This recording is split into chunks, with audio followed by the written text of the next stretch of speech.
New Zealand ഓസ്കി എക്സാമിനെ കുറിച്ച് എല്ലാ ഇൻഫർമേഷനും ഈ വീഡിയോയിൽ എക്സ്പ്ലെയിൻ ചെയ്യുന്നുണ്ട്.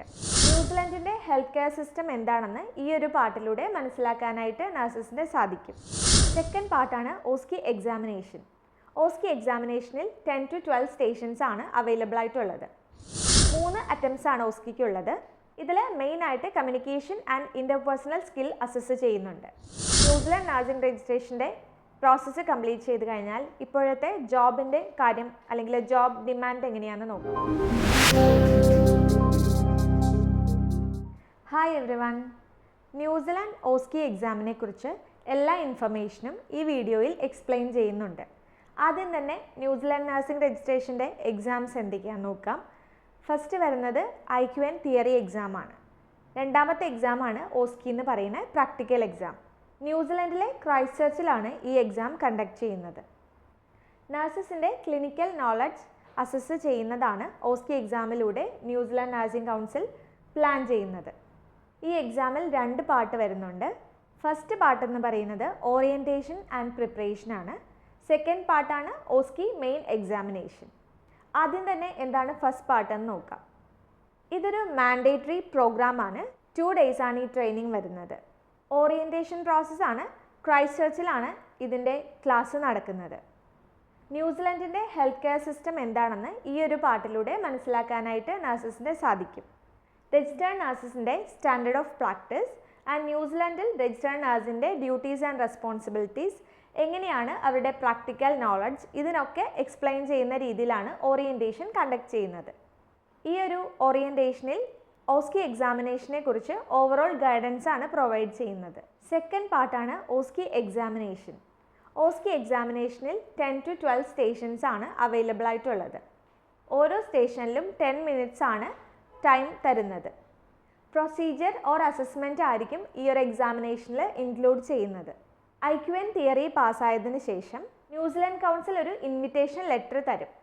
ആ ഒരു ലെറ്റർ കിട്ടിയാലാണ് നിങ്ങൾക്ക് ഓസ്കി എക്സാമിനേഷൻ അറ്റൻഡ് ചെയ്യാനായിട്ട് സാധിക്കുന്നത്. 18 months ആണ് ഈ ഇൻവിറ്റേഷൻ്റെ വാലിഡിറ്റി ആയിട്ട് കൺസിഡർ ചെയ്യുന്നത്. 3 hours ആണ് ഓസ്കി എക്സാമിനേഷൻ്റെ ഡ്യൂറേഷൻ വരുന്നത്.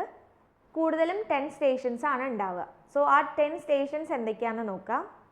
Mental health assessment, physiological assessment, specific physiological assessment, professional responsibility, emergency management, clinical skill, medication administration, communication and team work, planning nursing care, managing the patient.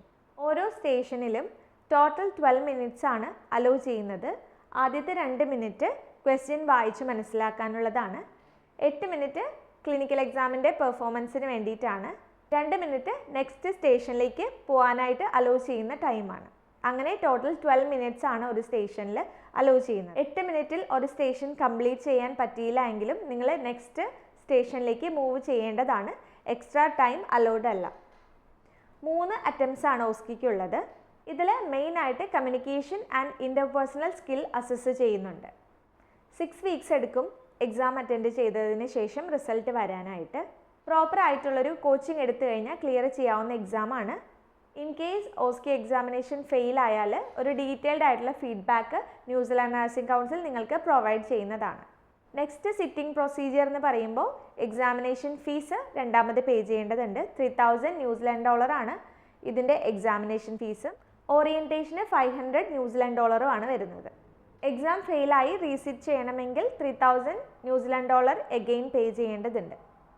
ഇനി New Zealand nursing രജിസ്ട്രേഷൻ്റെ process complete ചെയ്ത് കഴിഞ്ഞാൽ ഇപ്പോഴത്തെ ജോബിൻ്റെ കാര്യം അല്ലെങ്കിൽ job demand എങ്ങനെയാണെന്ന് നോക്കാം. ഒരിക്കലും നഴ്സിംഗ് പ്രൊഫഷൻ ഡിമാൻഡ് സ്റ്റേബിൾ ആയിട്ടിരിക്കില്ല. അതിൽ അപ്പ് ആൻഡ് ഡൗൺസ് ഉണ്ടാവും. ഇപ്പോൾ ന്യൂസിലാൻഡ് പ്രൊസീജിയർ കംപ്ലീറ്റ് ചെയ്ത് കഴിഞ്ഞാൽ ന്യൂസിലാൻഡിൽ റിക്രൂട്ട്മെൻറ്റ് വളരെ കുറവായിട്ടാണ് നടക്കുന്നത്. അതിൻ്റെ റീസൺ വേറൊന്നുമല്ല, ഡിമാൻഡ് കുറച്ച് കുറവാണ് നഴ്സസിൻ്റെ. പക്ഷേ കുറച്ച് നാളുകൾക്ക് ശേഷം ഇത് കൂടിയേക്കാം, മാസ് റിക്രൂട്ട്മെൻറ്റ് നടന്നേക്കാം. ഇത് എല്ലാ കൺട്രിയിലെയും കാര്യമാണ്. നഴ്സസിൻ്റെ പ്രൊഫഷൻ നോക്കുമ്പോൾ എല്ലാ കൺട്രിയിലും ഇതുപോലെ തന്നെയാണ്. നിങ്ങൾ ലൈസൻസ് എടുത്ത് വെച്ച് കഴിഞ്ഞാൽ നിങ്ങൾക്ക് ജോബ് റിക്രൂട്ട്മെൻറ്റ് സ്റ്റാർട്ട് ചെയ്യുന്ന സമയത്ത് അപ്ലൈ ചെയ്ത് തുടങ്ങാവുന്നതാണ്. ആ ഒരു സ്റ്റേജിൽ നിങ്ങൾ രജിസ്ട്രേഷൻ പ്രോസസ്സ് സ്റ്റാർട്ട് ചെയ്ത് വരികയാണെങ്കിൽ പിന്നെ കംപ്ലീറ്റ് ചെയ്യുമ്പോഴേക്കും എന്തായാലും അടുത്ത റിക്രൂട്ട്മെൻറ്റോ അല്ലെങ്കിൽ ഇതുപോലെ ഒരു ഡിലേയോ കാര്യങ്ങളോ ഫേസ് ചെയ്യേണ്ടി വന്നാൽ അതും നിങ്ങളെ അഫക്റ്റ് ചെയ്യും.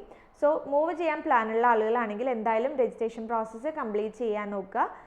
ഡെസ്മ international Australia and New Zealand nursing registration പ്രോസസ്സിന് വേണ്ടിയിട്ടാണ് ഗൈഡ് ചെയ്യുന്നത്. സ്ക്രീനിൽ കാണുന്ന നമ്പറിൽ വാട്സപ്പ് കോൺടാക്റ്റ് ചെയ്ത് കഴിഞ്ഞാൽ കൂടുതൽ ഡീറ്റെയിൽസ് പ്രൊവൈഡ് ചെയ്യുന്നതാണ്. വീഡിയോ ഇൻഫോർമേറ്റീവ് ആണെന്ന് വിചാരിക്കുന്നു. പുതിയൊരു വീഡിയോ ആയിട്ട് വരുന്നവരെ ബൈ.